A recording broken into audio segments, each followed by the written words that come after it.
Simple would do exactly the same thing. So if I said I'm but a simple teacher, you know, je suis un simple professeur, okay, a mere teacher. If I meant I'm a very simple teacher, I'm using the word properly to describe me, possibly not the best description. Je suis un professeur simple, okay? And there are other ones that will do the same thing, and we will look at them in a second. So what I'd like you to do now is if you open up the website link that I've attached underneath as well, which is from a website, not the best page build, but called Français Facile. And this website is going to give us a few exercises. So ignore all the top stuff. That's just going to talk too much. There goes the pen. That's going to talk too much about different ways of accessing this, okay? What I'd like you to do is scroll down to where you can see a gentleman with a Muslim-looking beard. So down we come, okay? So if we say, and incidentally just above that there's another section which has mentioned a couple of other good ones. So for example, dirty. What literally does dirty mean? Unclean, yeah? So if I said, my hands are dirty, or my dirty, so that's with a verb, so we won't mess up the word order. You know, j'ai les mains sales in French would be the adjective going right on the end of the word, rather than, you know, les mains, mes mains sont propres, which you wouldn't really say in French. You'd say, I have the hands dirty, okay? Mes mains sont sales, you'd say, j'ai les mains sales, I have dirty hands. Propre is clean. So what I mean is, if you're using clean literally, so if you said, if you're using dirty literally, you know, une maison sale, a dirty house, okay? If I'm using it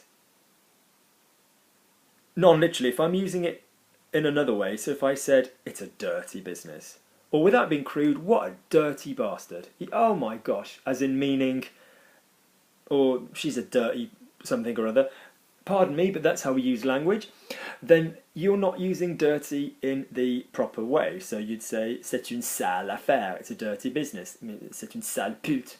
You know, if you were calling a woman something horrible, referring to dirty. You're not physically saying she's actually dirty, okay? So apologies to anybody under 18 who's watching the video, but language is real. So let's look at this one then. So on this website you can change the word order if it's not correct. So mon grand-père est un vieux monsieur avec une barbe blanche. Vieux, is that part of bags? So that will go before, yeah? Une barbe blanche. Blanche is a normal adjective, so that will go afterwards. So that one's fine, that first one's fine. Ma cousine Julia est une... What have they got written there? So one of the possibilities are une jeune blonde femme, a young blonde woman, qui porte toujours des lunettes noires. So if I said a young woman, I'd say une jeune femme. If I said a blonde woman, I'd say une femme blonde, because it's a normal adjective. So a young blonde woman would be ma cousine Julia est une jeune femme blonde. I'd have to change the word order around. Qui porte toujours, who's always wearing des lunettes noires. Black sunglasses, black glasses. Noir is a normal adjective, it goes afterwards. Please notice the E and the S on noir, because it's black feminine. Now, there's another little side way that we know that adjectives and that sentence are going to go in that order. I don't know if you know this rule, but in French generally, if you have an adjective which goes before your noun, and it's in the plural, then you don't say des, it's better to say de. So for example, they are going to build some houses. Ils vont construire des maisons. They're going to build white houses. Ils vont construire des maisons blanches.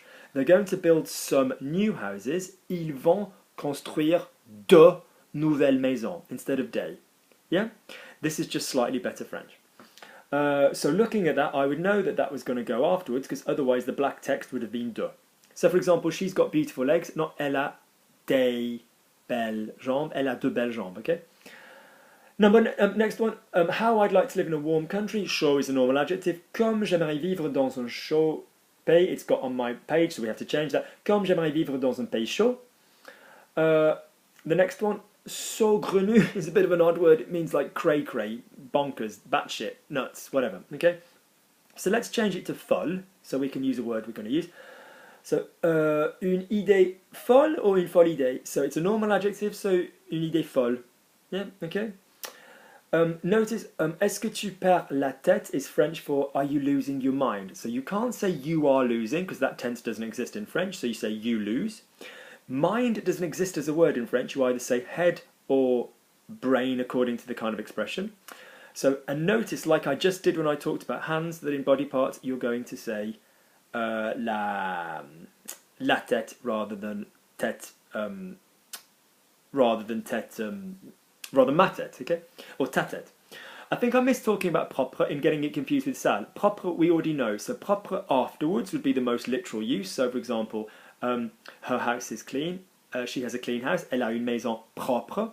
Her own house, sa propre maison. So when it goes before, now no one is saying that these usages which come before aren't correct, we're just saying they're not the main way, okay? So to finish then, my old apartment had a big living room, but now I found a place which is calmer. Now, again, we've talked about this one. My old apartment, we're not saying it's physically ancient and old, we're saying that old as in it's old, my previous one. So, mon ancien appartement, okay? Avait un grand séjour, that's fine, that's going to go beforehand. You're going to go, oh yeah, but Luke, what about grand? That was one of the ones that comes before, that's all fine, and I'll say yes, yes, yes, don't worry about great, grand, all of that business, that was for people. Okay, so to finish, section 2, this is the same stuff. If you're using it literally, stick the word afterwards. If you're not using it literally, stick the word before. So it's a funny story, meaning ha-ha funny, yeah, because that's the main meaning. C'est une histoire drôle. It's a funny old story. C'est une drôle d'histoire. We put a de there, okay? So funny strange versus funny ha-ha. There's nothing stopping you saying c'est une histoire bizarre or c'est une histoire étrange. That's all fine. But if you're going to say, she's a funny girl, isn't she? C'est une drôle de fille. Cocteau's La Belle et la Bête, beautiful film. If you want the link for it, let me know. Otherwise, it's on YouTube. Beautiful 1940s black and white French film. Impeccable diction, beautifully acted, although a little bit archaically. Some great French in there. At the end, when he's revealed to be the prince, you know, Beauty and the Beast, the story, he says, vous êtes, yes, he calls the woman he's in love with vous, which is quite typical of the time and fairy tale and formality. He says, vous êtes une drôle de petite fille, you're a funny little girl, but not meaning funny as in, number one, let's talk about him calling the woman who's going to be his wife and sexual partner a little girl, let's not go there. But he says, vous êtes une drôle de petite fille, you're a funny little girl. So a funny old something or other isn't drôle. It's a funny old life, c'est une drôle de vie. Lila est une petite fille, Lila est une fille petite. Now you are going to go, Luke, small is on the bag system, beauty, age, goodness and size, and I'm going to say fine, but remember that's only good unless there's some room for error. So if you said when I was a little boy, you know we're not talking about size, we're talking about age. So if I said Lila is a little girl, meaning her age, Lila est une petite fille. Lila is a small girl, meaning Lila is a girl who is little. Lila est une fille petite. I'm going to swap them round, okay? Remember as well that petite fille can also mean granddaughter. Yeah, so a grandmother can say j'ai une petite fille, I've got a granddaughter, or a mom can say moi j'ai une petite fille, I've got a little girl. You know, as long as you know in context. As I was explaining to somebody earlier, I've been present where it's been taken in the wrong context, and someone's been context and someone was taken for a grandmother. Never mind.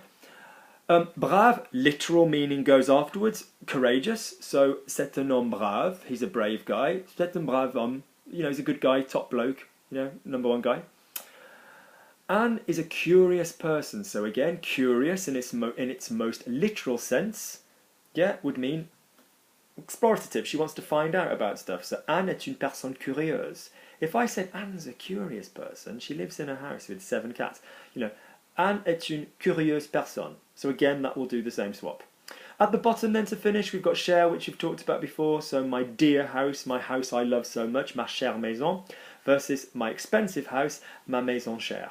Notice that the verbs there have had to change. Je retrouve ma chère maison.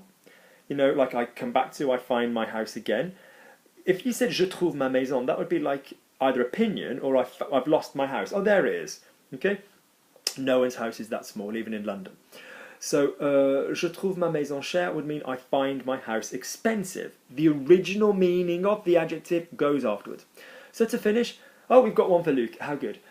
Luc est un pauvre homme would mean Luke is a poor man, meaning, you know, bless him, pity. Oh, poor man. Luke is a poor man. Okay, or poor man. Okay. Marc est un homme pauvre. The literal one would come at the end. That would mean Mark has no cash. So to summarise, you can check on those ones there. The things underneath with the arrows just mean that there's other choices. And I advise you to have a play on Français Facile anyway. Yeah, there's some good exercises on it. Just like anything else, say it out loud. General thing then is, as a general rule, adjectives are going to go afterwards. If it belongs to the bag system, it's normally going to go before. There are always crazy exceptions like le Beaujolais Nouveau rather than le Nouveau Beaujolais, which is a wine that comes out once a year made of new fresh grape. Sometimes in poetry we will pop the stress or for real emphasis to emphasise, we'll move the words around. But as a general rule, this is the order that it's going to stick to. So bags and the like will go beforehand, like you've seen. General adjectives will go afterwards. Some of them have got the double meaning, and the ones that are more in their specific use will come at the end, and the other ones will go before. So you have a look at your text whenever you're looking at words now, and look at the placement order of the adjective. Okay, and I hope this has helped. Do let me know if you've got any other questions about this underneath, or email me logiclanguagelearning@gmail.com. Do please still let me know if you're interested in the vocab podcast to boost your vocabulary through the roof. If not, have a fantastic week, and I will speak to you soon.